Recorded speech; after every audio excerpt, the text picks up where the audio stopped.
I almost lost a six-figure deal. It's still on the table, but the best cards aren't in my hands anymore. And the reasons are clear.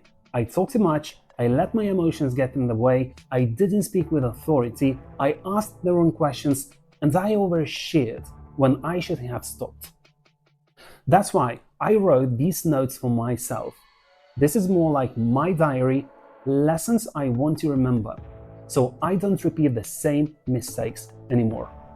But I'm sharing those out loud because maybe you'll see yourself in them too.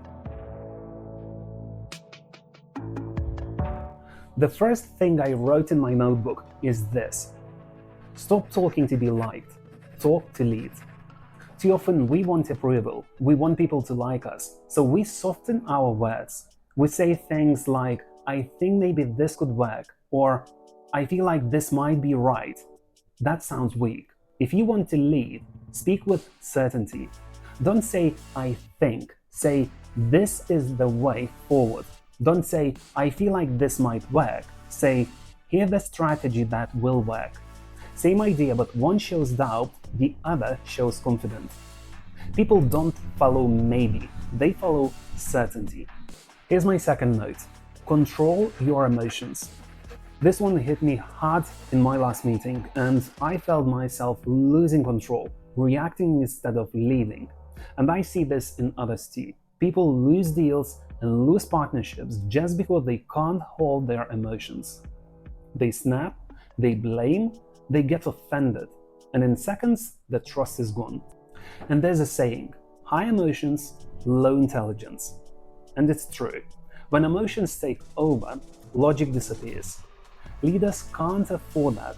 They stay calm, they listen, and then they respond with logic. Think about politicians. The strong ones get hit with the toughest questions, even direct attacks. But they stay composed, keep control of their message, and move forward. The weak ones lose their temper, and you can see their credibility vanish instantly. And you know, yesterday I was closer to the weak one, and I don't want that to happen again. My third note: speak with authority. Authority isn't about speaking more, it's about speaking with weight. A leader knows why they are in the room, they know their target. And when they talk, it's clear and focused. The mistake is filling space without purpose. I've done that. And the moment you do, your words lose impact. Most people sit in the meetings like that, nodding along, talking a bit but with no goal. That's not leadership. The fix is simple. Before you speak, ask yourself, what's my target here? If you know it, you'll sound like a leader. If you don't, it's better not to talk at all. My fourth thing that I noted: ask powerful questions. You don't need all the answers, but you do need the right questions. Weak questions sounds like, how's it going? Or do you like the system? Strong question sounds like, what the biggest challenge right now? Or what would it take to make sure this never happens again? In my personal meetings with my clients, I've seen the difference. Instead of asking, are we moving in the right direction? I should be asking, what exact steps do you need to see from us in the next few weeks to move this deal forward? Or what the one thing that would make the software a must-have software for you?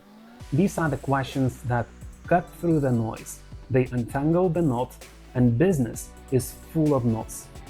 A leader's job is not to know every single answer, but to keep asking until the knot is clear. My fifth note is stop oversharing, and this one is deadly. And I've done it so many times. Instead of landing my point, I keep talking. I explain too much, circle around, repeat myself. I want people to like me or to fully understand me, but the more I talk, the weaker I sound. And strong leaders don't do that.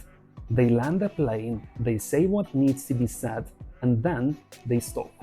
Oversharing is giving away power. If you need to give feedback, just give it. If you need to say no, just say no. Don't cover it with 10 excuses. Clients don't respect that. And it's not just words, it's body language too. Shoulders back, sit straight, Look people in the eyes.